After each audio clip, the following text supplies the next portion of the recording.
Let's talk about 2022, just basically in tarot terms. So, 2022 was the year of the lovers. Now, why is that, you might say? Because when you add 2 plus 2 plus 2, you get 6. 2022 equals 6.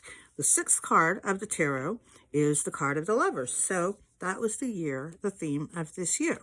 To get your own personal card, you add up the number of the month and the date of your own personal birthday and add that to this number of the year, which is 6. So in my case, that's 12/15. So 12 December plus 15, 15th, equals 27. So those two together, 9. 2 plus 7 equals 9.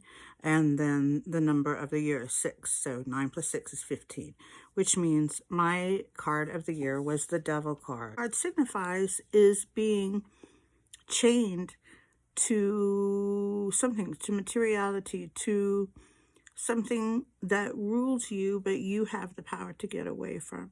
Holy God, does that really express what this year was for me? And it could have gone the other way, but I learned from my mistakes, which were plentiful, and made a lot of changes in my life, and I feel like I really aced my Devil year, and that I learned the lessons that it had for me to learn. When it comes to the Lover's year, boy, what a lot I had to learn there too. I mentioned that earlier, that about a year ago, I was determined I was going to find the love of my life this year. Whew, that was weird, because I was looking in the wrong places. Where should I have looked, you say? I'm going to be corny. I'm corny sometimes. I should have been looking in the mirror. And that goes along with my whole Devil card extravaganza of releasing attachments to things. I was so attached to not only material things, but to the outcomes, to my expectations about how things were going to be and how things should be. A perfect example is my birthday. I was so amped up and had decided this was just going to be the year, the birthday, the most magical birthday.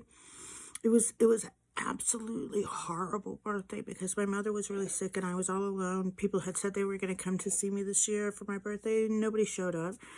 It was really, really bad and sad, but I made it through. And again, I was in the crucible. I was in there with the Devil, and I came through, because it was the year of the lovers, and I was able to really fall in love with myself. It sounds so corny, it sounds so cheesy,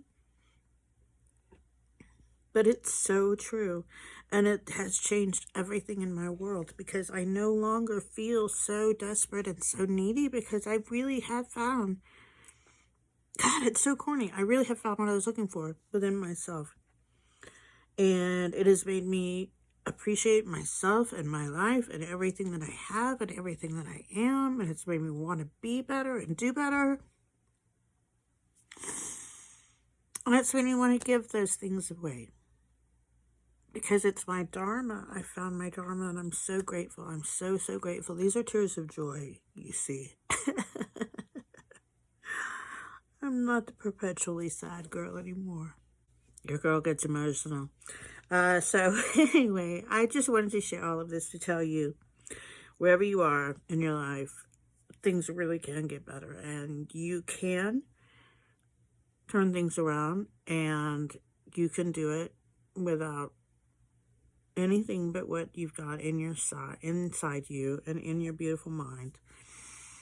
And it takes some humility, and it takes some curiosity and some openness to change. But you have all that. You can do that. Life can be so different a year from now than it is today, if you want it to be. It's your life to create.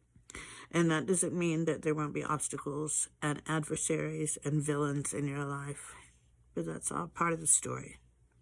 Your beautiful movie that you're making, your book you're writing. And if there is anything that I can do to help you figure out how to live your best life, I do hope that you will let me try to do that. follow along with me in my shenanigans if you like. And I hope to see a lot more of you next year. And I hope maybe to get to work with you in some capacity. So I love you. Subscribe. Have a great new year. Be safe. Bye.